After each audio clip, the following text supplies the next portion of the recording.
Assalamu alaikum wa rahmatullahi wa barakatuh, and welcome to Ummah Radio. You are listening to the Hanafi Fiqh class with myself, Abu Mus'ab. Okay, we started this class as well last week on Tuesday, and so this is a continuing class which will be done every Tuesday evening at 8:30 p.m.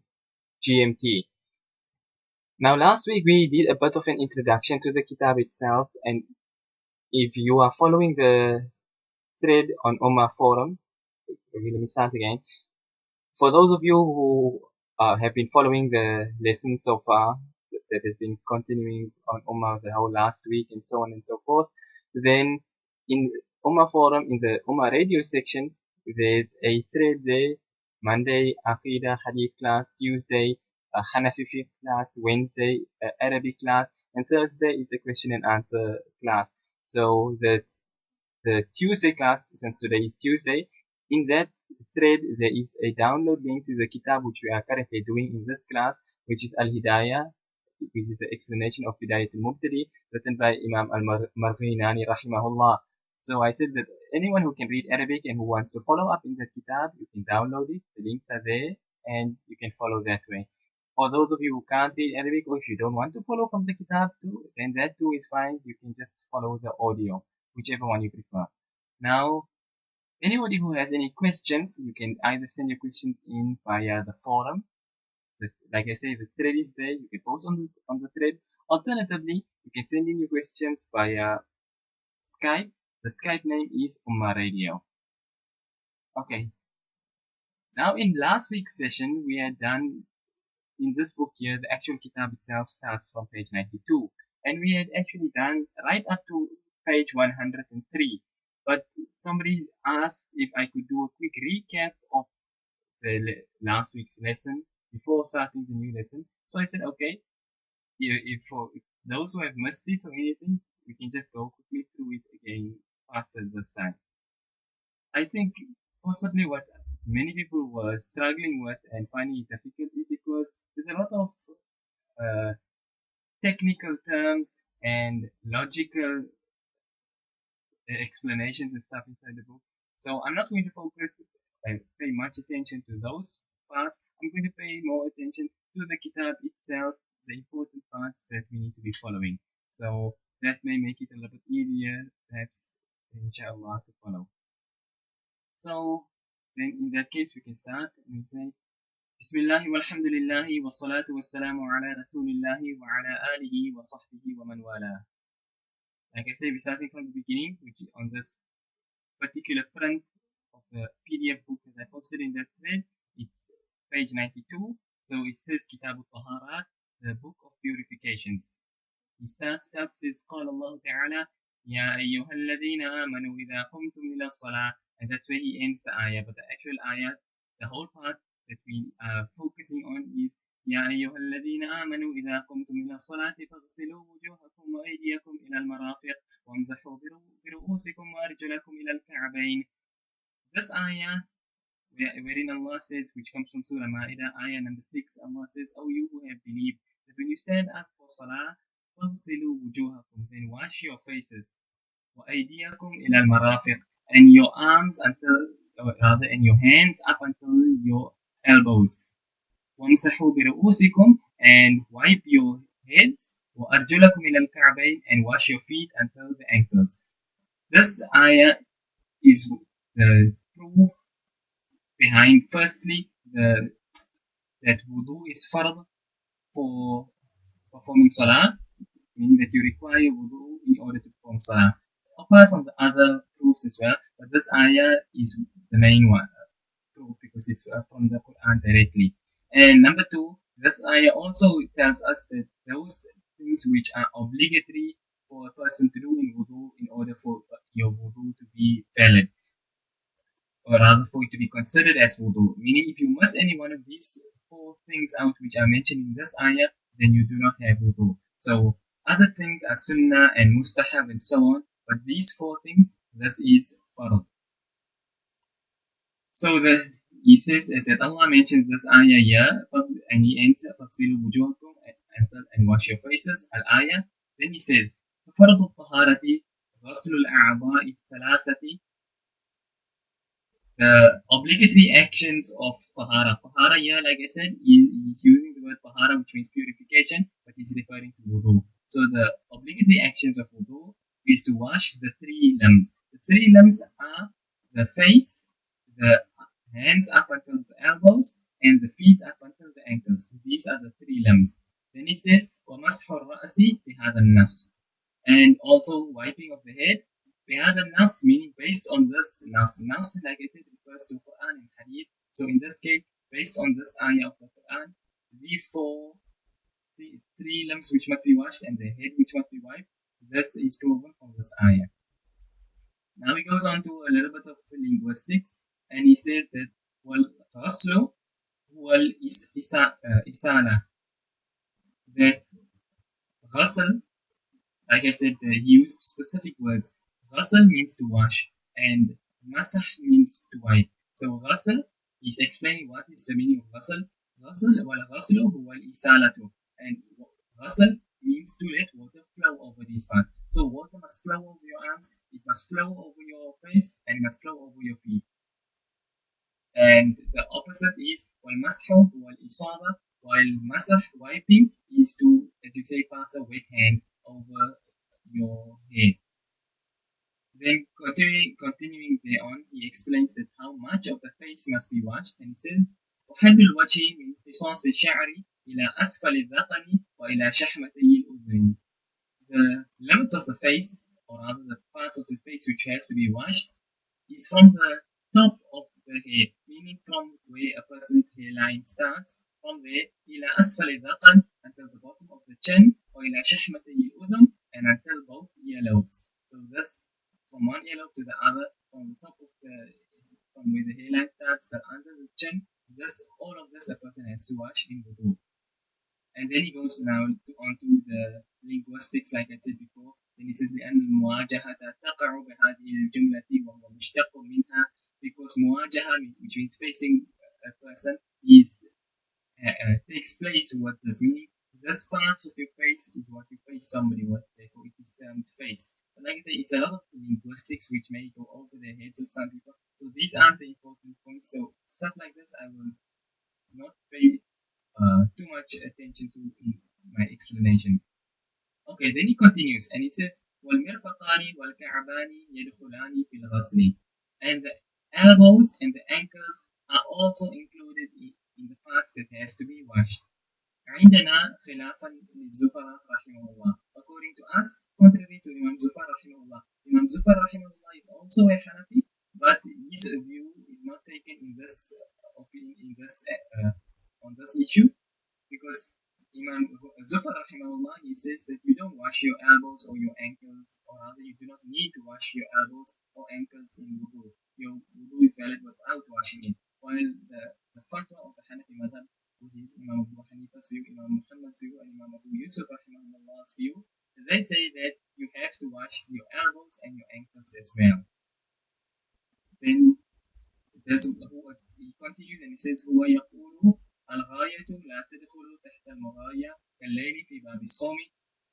This is now the proof of Imam Zufar rahimahullah. Again, linguistics, that the ghaya, as you can say, the limit, it does not enter under that place where you set the limit, because the ayah says ila al-marafiq, until the elbows. So now they say ila means a cut-off point, only until that point there, meaning until the elbow starts. While the fatwa of the Hanafi madhab means ila, it means it includes that as well. So it means not only before your elbow, but including your elbow and your ankle, of course, as well. So contrary to what Imam Zufar rahimahullah says. So then he continues and he says وَلَنَا أَنَّ هَذِهِ الْغَايَةَ لِإِسْقَاطِ مَا وَرَاءَهَا إِذْ لَوْلَاهَا لَاسْتَوْعَبَتِ الْوَظِيفَةُ الْكُلِّ وفي باب الصوم لمد الحكم إليها إذ الاسم يطلق على الإمساك ساعة. Again, this is now the Hanafi madhab proof against Imam Zufar rahimahullah, also purely from as you can say, linguistics and logic point of view. So to explain it in English sometimes gets a bit difficult, because like I was telling you now, the lamma does not enter into this thing الغاية لا تدخل تحت المغاية, that the limit does not enter into that thing where you have set the limit.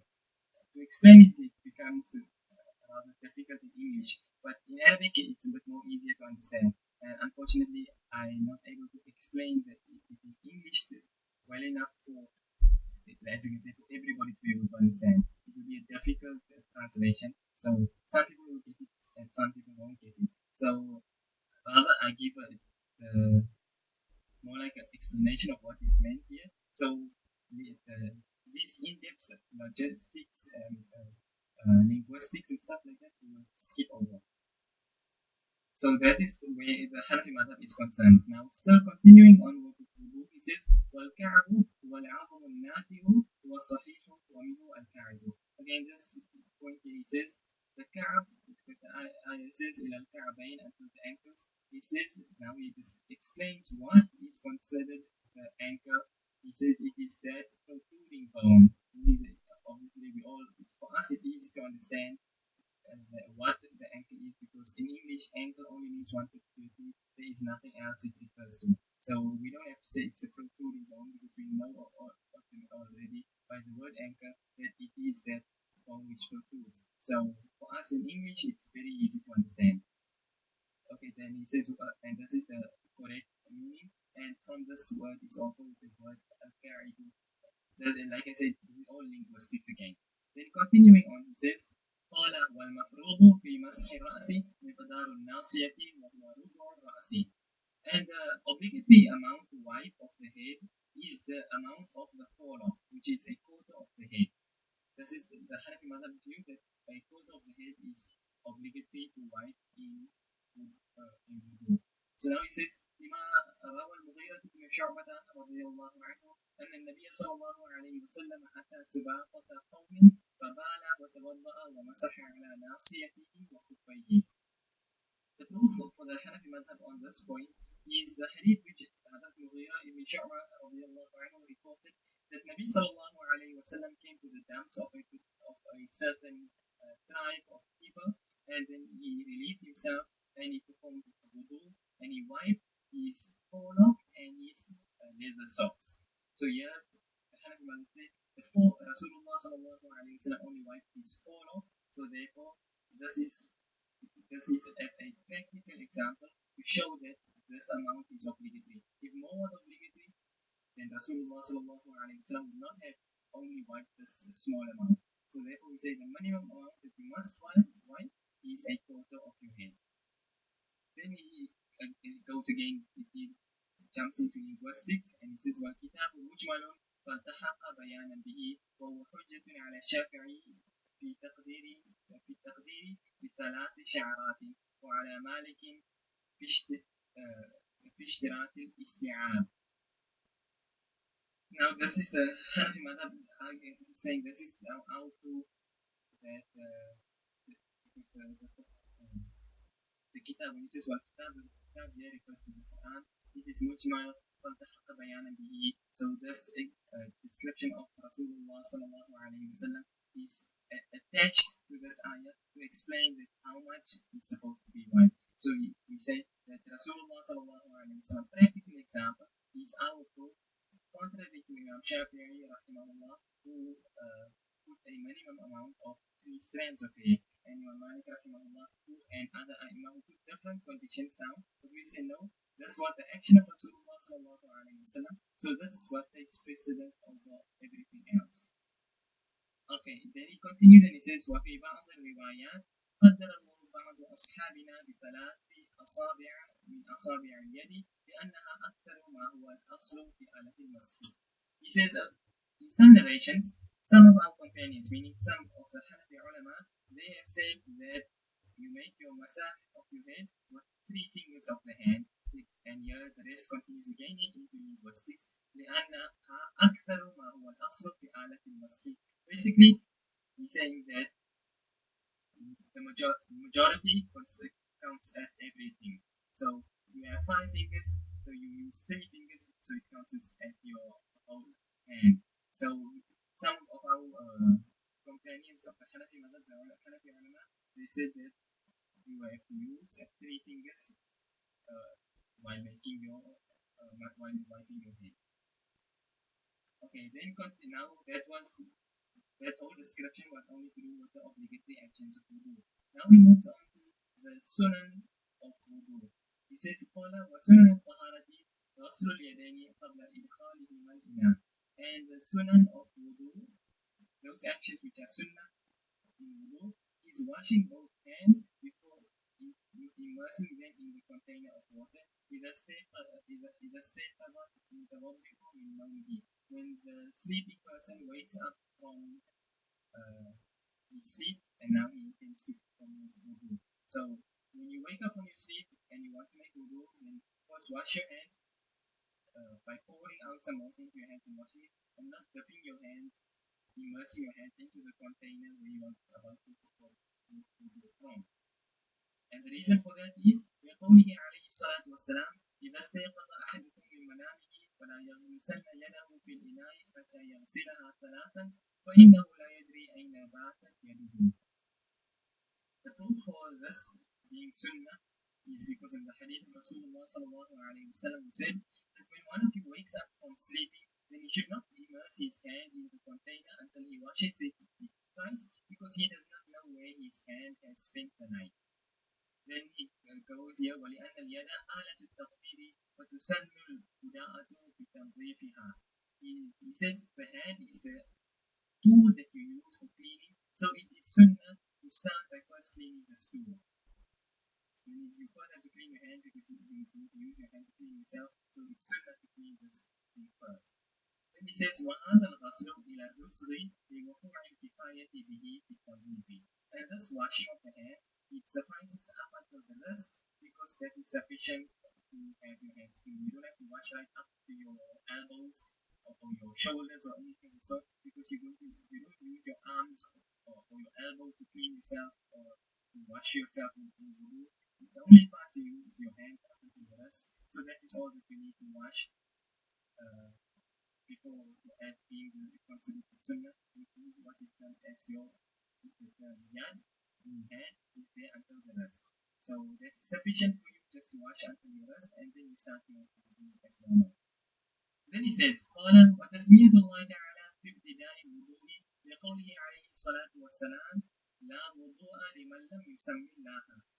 And it is to take the name of Allah in the beginning of wudu is also sunnah, based on the hadith of Rasulullah sallallahu alayhi wa sallam, who said that there is no wudu for the one who does not mention Allah. Now here he explains, I'm not going to explain it from my side, he explains here from his side, and he says, وَالْقُرْآنُ بِهِ نَفْيُ الْفَضِيلَةِ. And the intended meaning of this hadith that he has, the one who has not taken the name of Allah, he has no wudu, it means he has no full reward for his wudu, but his wudu is definitely valid. So you shouldn't misunderstand and take the hadith the wrong way and think that if you do not mention the name of Allah, then you do not have wudu at all.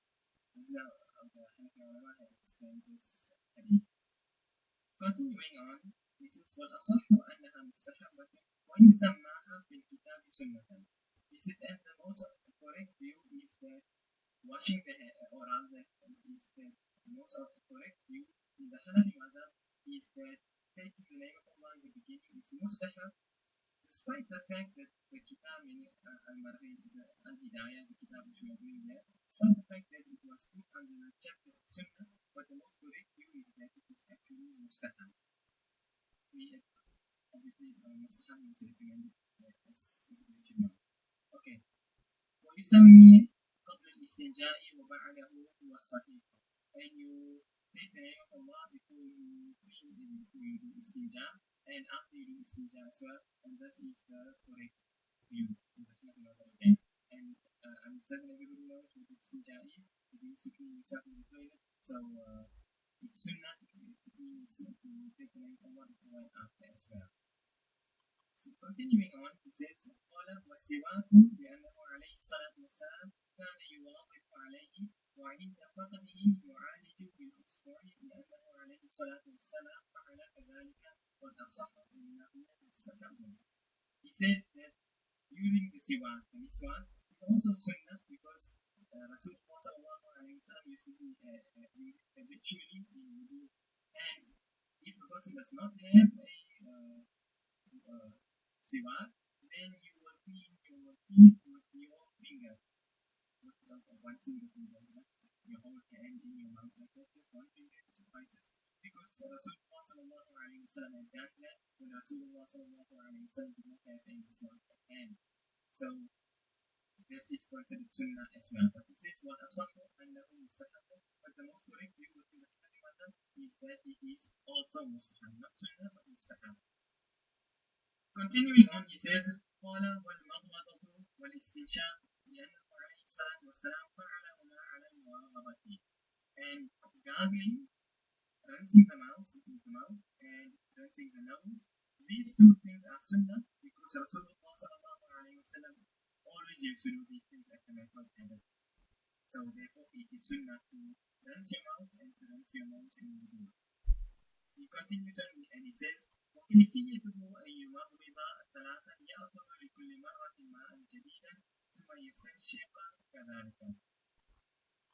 He says, and the method of how you do this, rinsing your mouth and your nose, is that you take 3 times water, taking fresh water each time. You don't take once water, put it in your mouth, gargle twice with the same water, and then spit it out. No, you gargle, spit out the water, gargle, spit out the water, gargle, spit out the water. That is how you do it. And likewise, when you rinse your nose and you blow it out, you use different water each time. And it says, هو المحكي في وضوء رسول الله صلى الله عليه وسلم. And this is reported from the wudu of Rasulullah sallallahu alayhi wa sallam. And Rasulullah sallallahu alayhi wa sallam would do it in this manner, taking 3 times fresh water each time, not using leftover water from the time before. Then he says, ومسح الأذنين وهو سنة بماء الرأس عندنا خلافا للشافعي رحمه الله لقوله عليه الصلاة والسلام الأذنان من الرأس. And wiping the ears, making massage of the ears, is also sunnah, and it's to be done with the water of the head, according to us, contrary to Imam Shafi'i rahimahullah. What is meant by this is that when you are washing, when you're making massage of your head, then with this, in the same movement, you will come down and make massage of your ears as well. You won't get fresh water and take it, it's not like you can say it's a separate thing to be done at a different time. You wipe your head and you come off from your head straight into making massage of your ears, and then when that is done, then you move on with your wudu again. The Imam Shafi'i rahimahullah, he differs and he says it's not, you don't wipe your ears with your hair when you wipe your hair, but rather he claims that you wipe your ears when you're washing your face. So they differ on that point. But the Hanafi madhab dalil is the hadith of Rasulullah sallallahu alayhi wa sallam who said that al-udhnani min al-ras, the ears are from the head. And like the ulama explained here and say wal-muradu bayan al-hukmi duna al-khilqati, that the intended meaning of this hadith is to explain the ruling, the law, that the ears belong to the head. So when you wipe your ears, when you wipe your head, you must wipe your ears as well. And it says, not from a creation perspective, that I'm telling you, your ears are part of your head. Everybody knows your ears are part of your head. So that this is what he is saying. So the hadith is saying that the ears are part of the head, so therefore you must wipe your ears when you wipe your head as well. Then he continues on and he says, قال وتخليل اللحية لأن النبي صلى الله عليه وسلم أمره جبريل عليه السلام بذلك. And making khilal of the beard, meaning to pass your wet fingers through your beard, is sunnah because Nabi sallallahu alayhi wa sallam was commanded by Jibreel alayhi salam. Then he says, وَقِيلَ هُوَ سُنَّةٌ عِنْدَ أَبِي يُوسُفَ رحمه الله جَالِسٌ عِنْدَ أَبِي حنيفة ومحمد رحمه الله لأن السنة إكمال الفرض في محله والداخل ليس بمحل الفرض. Here he says, it's mentioned that wiping the wet fingers through the beard is sunnah according to Imam Abu Yusuf rahimahullah, but it is permissible according to Imam Abu Hanifa and Muhammad rahimahullah, but they do not consider it as being sunnah.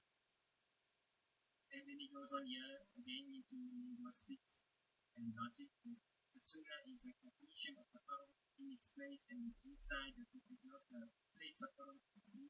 When you're passing your wet fingers through your beard, you are basically wetting the insides of your beard. And he said that that is not actually part of the third actions, so therefore it's not sunnah for that. A lot of linguistics and as you say, logic and terminology is important. So moving on, he says, قال وتخليل الأصابع لقوله عليه الصلاة والسلام خللوا أصابعكم كي لا تتخلاهما نار جهنم.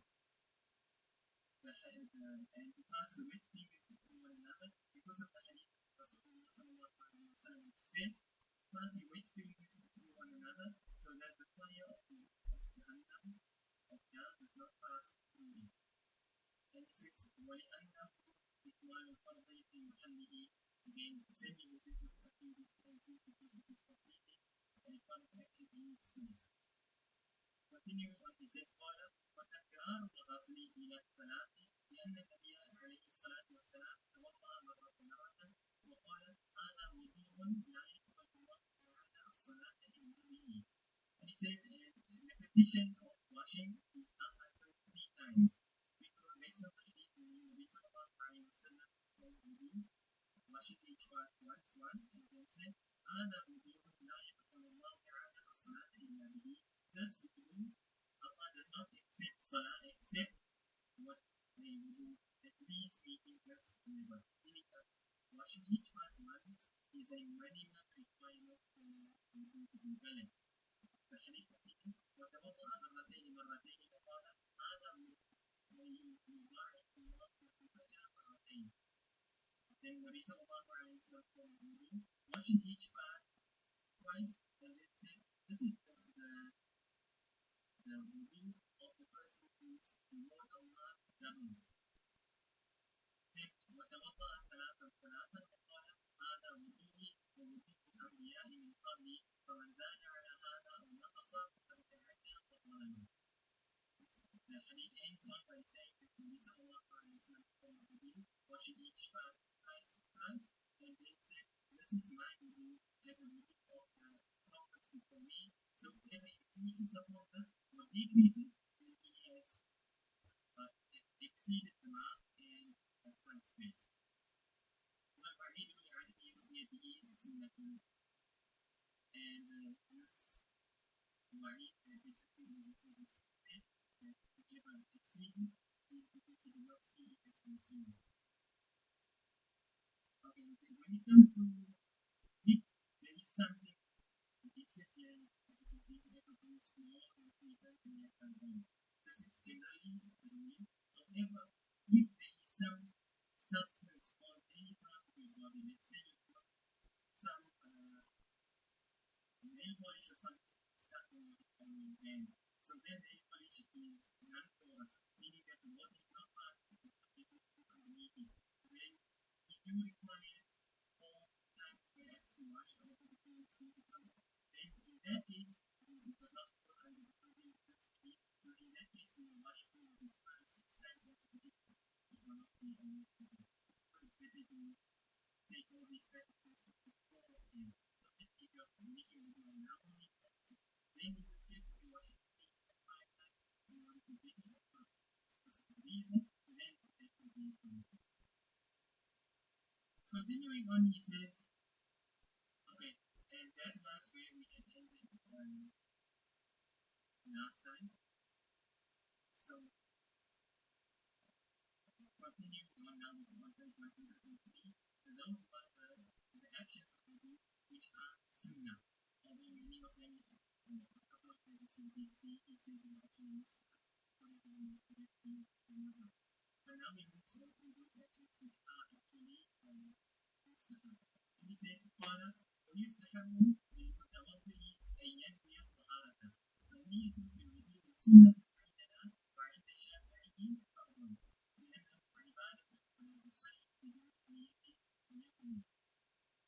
He says here, and it is mustahab for the person who wudu to make an intention of purification, to make an intention of the loss of the wudu. So the niyyah, the intention is sunnah